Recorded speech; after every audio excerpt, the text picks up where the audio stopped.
County.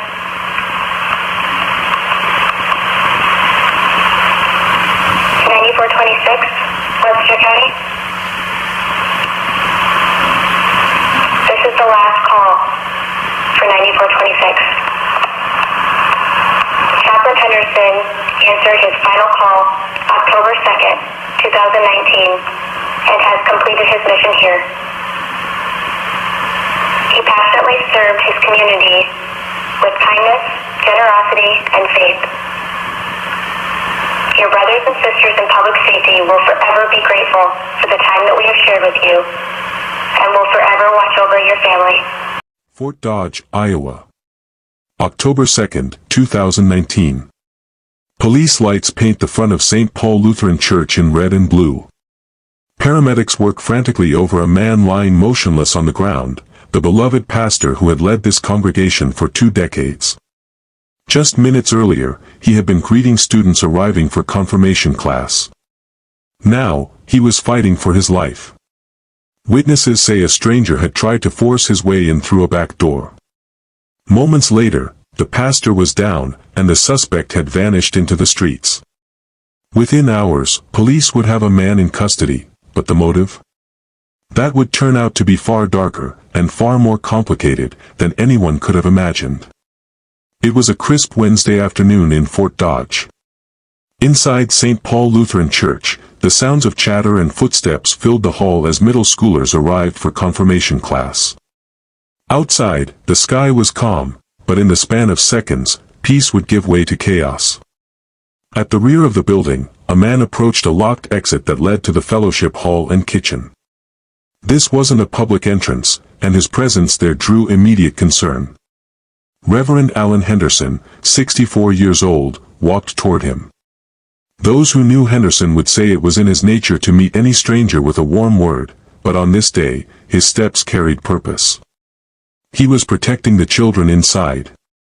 What happened next is only partly known from eyewitness accounts. A confrontation erupted, brief, intense, and violent. Henderson was struck, collapsing just outside the church doors. By the time police arrived, the man responsible was gone. Officers fanned out through the neighborhood, searching. And inside the church, the congregation began to realize that something terrible had just happened to the man who had been the heart of their community for 20 years.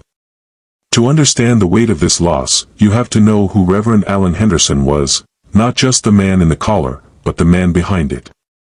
Allen was 64 years old, but carried himself with the energy of someone half his age. For 2 decades, he had served as the pastor of St. Paul Lutheran Church. His congregation didn't just see him as a preacher, he was a mentor, a neighbor, a friend who seemed to have an endless supply of compassion. Before his years at St. Paul, Henderson had served as a military chaplain, standing beside service members through deployments, losses, and homecomings. That dedication to service didn't end when he returned home. He became a volunteer chaplain for the local police and fire departments, showing up at accident scenes, crime scenes, or house fires, offering quiet comfort when the rest of the world had gone chaotic. It wasn't unusual to see him in his clergy shirt and collar, standing with first responders in the cold or the rain. He was the man who would say the prayer before a big football game, the one who'd quietly check on a widow months after the funeral, the one who knew the names of the kids in his youth group, and remembered their birthdays. Outside of his duties, Henderson loved the simple things. Spending time with his wife and family. Sharing coffee with friends at a local diner. Volunteering for youth programs. He had a laugh that could carry across a crowded hall, and a patience that made people feel safe to open up to him. For Fort Dodge, Allen Henderson wasn't just a pastor. He was the steady, reassuring voice in the middle of life's storms. Which is why, when news broke that he had been attacked at his own church, it felt like the ground shifted beneath this community. Just blocks away from St. Paul Lutheran Church lived a man whose name most of the congregation had never heard, Joshua Pendleton. In his mid-30s, Pendleton was known in the neighborhood, though not for church attendance or community events. People who crossed paths with him sometimes described erratic behavior, sudden mood changes, and moments where he seemed disconnected from reality. Pendleton had a documented history of mental illness. Later, in court, his defense team would reveal he had been diagnosed with schizophrenia, a serious condition that can distort thinking, perception, and judgment. In the days leading up to October 2nd, those close to him said his thinking had become increasingly paranoid. In his mind, dark and irrational fears were starting to take root. Pendleton convinced himself that something dangerous, something terrible, was happening inside St. Paul Lutheran Church. And on that Wednesday afternoon, he decided to act on those beliefs. The lines between reality and delusion had blurred for him. But for everyone else, what happened next would be all too real. It was late afternoon on October 2nd, 2019. Inside St. Paul Lutheran Church, the air buzzed with the sound of middle schoolers gathering for confirmation class, the kind of weekly ritual that had taken place here for generations. Parents were dropping off kids, volunteers were setting up, and the building felt safe, as it always did. At the rear of the church, away from the main entrance, a door led into the fellowship hall and kitchen. This was not a public access point, it was used by staff, volunteers, and sometimes for events. It's here that Joshua Pendleton appeared. Witnesses later recalled that he didn't walk up like someone attending a class or a service. He moved with urgency, almost pushing toward the door. His presence was unexpected, and in a building filled with children, unexpected could mean unsafe. Reverend Henderson noticed. At 64, he could have easily waved someone else over to handle it. But that wasn't his way. He stepped outside, approaching Pendleton directly. What he didn't know was that Pendleton had already built a dangerous story in his mind, a false belief that a child inside was in danger, and that he was the one who needed to stop it. Sinking in. He was so community-minded. He, like they said, he was selfless. He gave of himself, and his family gave too. It's hard to put into words, but it's a big loss. He had an impact in everything that seemed to be going on. It's going to be very difficult. I know it's going to take some time. We will just miss him. The two men stood face to face. The students inside, just steps away, had no idea that a confrontation was about to erupt on the other side of the door. The exchange between Reverend Allen Henderson and Joshua Pendleton started with words, but within moments, it escalated into violence. Pendleton lunged. What happened in those seconds was brutal and sudden. Witnesses later described a struggle just outside the church doors. Henderson, a man who had spent his life calming storms for others, was now caught in one he couldn't stop. The blows left him gravely injured. He collapsed on the ground near the rear entrance, his body still, the quiet fall air broken only by the sound of footsteps fading as Pendleton fled the scene. Inside, the children and volunteers remained unaware of the danger that had unfolded only feet away. Outside, someone ran to call 911. When first responders arrived, they found the pastor unresponsive, his injuries consistent with a violent assault. Medics worked desperately, loading him into an ambulance and rushing him to the hospital. But just after arrival, the man who had been the spiritual heartbeat of Fort Dodge was pronounced dead. With a suspect on the run and a beloved pastor lying dead, Fort Dodge police moved quickly. Witness accounts pointed them toward the surrounding neighborhood, just a short distance from the church. It didn't take long. Within hours, officers spotted a man matching the description, Joshua Pendleton. He was taken into custody without a struggle, only blocks from where the attack had happened. At the station, investigators worked to piece together what had unfolded.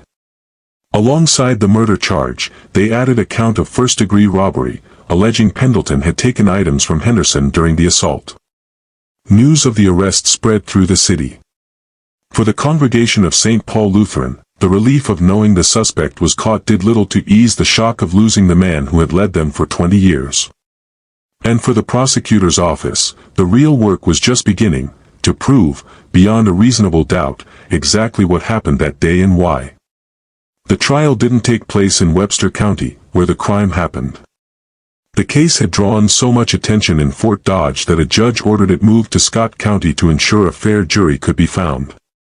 From the start, the defense made their strategy clear. They would argue that Joshua Pendleton was legally insane at the time of the killing. His attorneys told the court that Pendleton suffered from schizophrenia, and that on October 2nd, he believed he was saving a child from harm inside the church. The prosecution countered with a simpler argument. Regardless of his mental health struggles, Pendleton knew what he was doing when he attacked Reverend Henderson. They pointed to his actions before and after the assault, the witnesses who saw him at the rear door, and his decision to flee afterward as signs of awareness. Witnesses took the stand, neighbors, church members, police officers, each filling in pieces of that violent afternoon. The jury heard about the confrontation, the injuries, and the life Reverend Henderson had led before it was cut short. Over days of testimony, one question hung in the air: was this the act of a man fully responsible for his choices, or of someone whose mind had lost its grasp on reality? After days of testimony and hours of deliberation, the jury returned to the courtroom.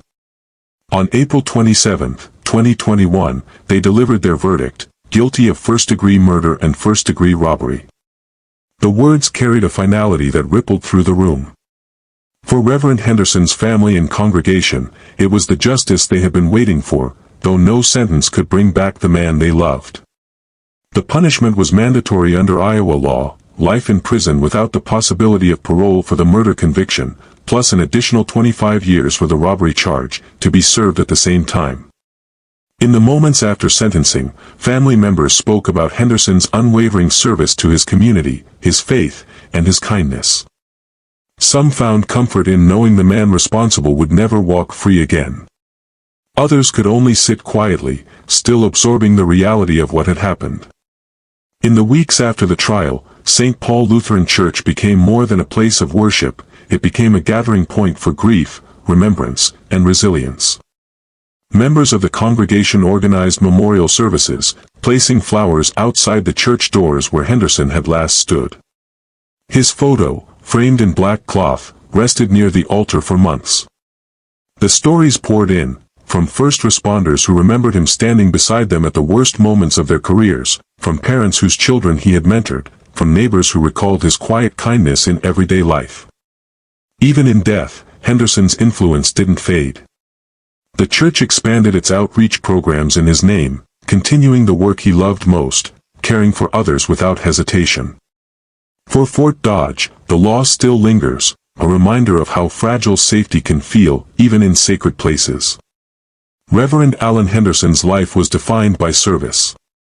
His final act, confronting a threat to protect those inside, was in keeping with everything he stood for. And though one man's violence ended his life, it couldn't erase the decades he spent lifting others up. His legacy remains, not in the tragedy of his death, but in the countless lives he touched while he lived.